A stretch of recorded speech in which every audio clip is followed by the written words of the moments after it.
Okay, so this is an album cover here that we clearly see we have writing on with pen and ink. This is from the late 80s, I believe, or early 90s.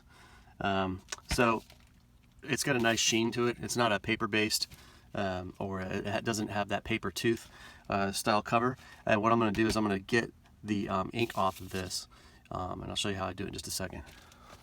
I take these thick cotton paper towels and I cut them.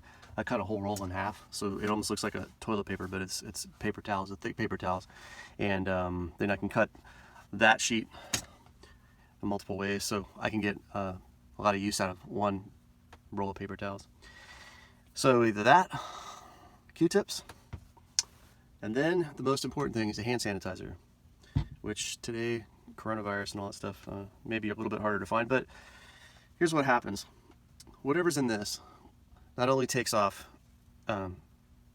blue ink, which is the ballpoint ink, but it also, on some surfaces, takes off your regular permanent marker on plastic and shrink and glass and all that stuff. So that's where I learned it from a long time ago at thrift stores.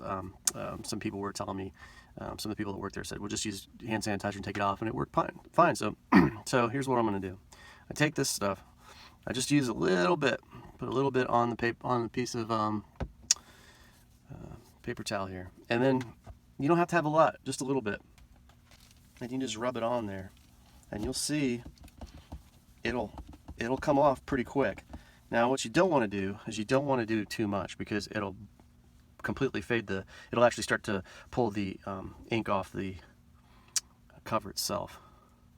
So just do it a couple times, you know, and then kind of just rub it on there generally and just let it set for a second. Now these aren't signatures of artists or anything. This is just like some random party or whatever, somebody's birthday.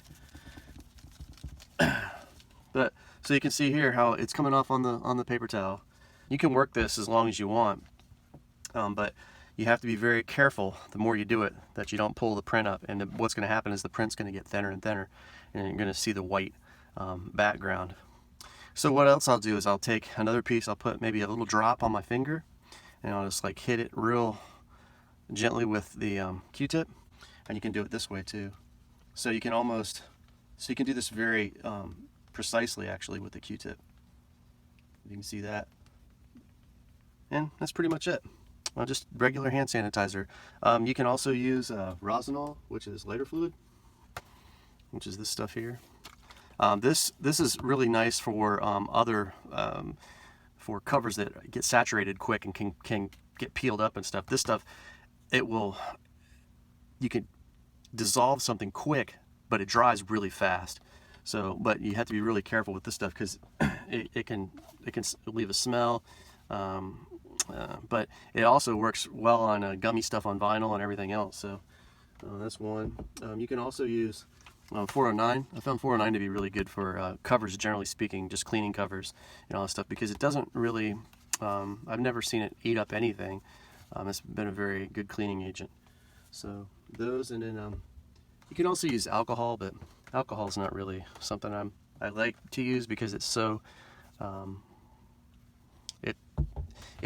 it's like water almost. So when you use it to do stuff like this, it'll soak into the cover, and then you're going to have problems, maybe with the print coming up or whatever.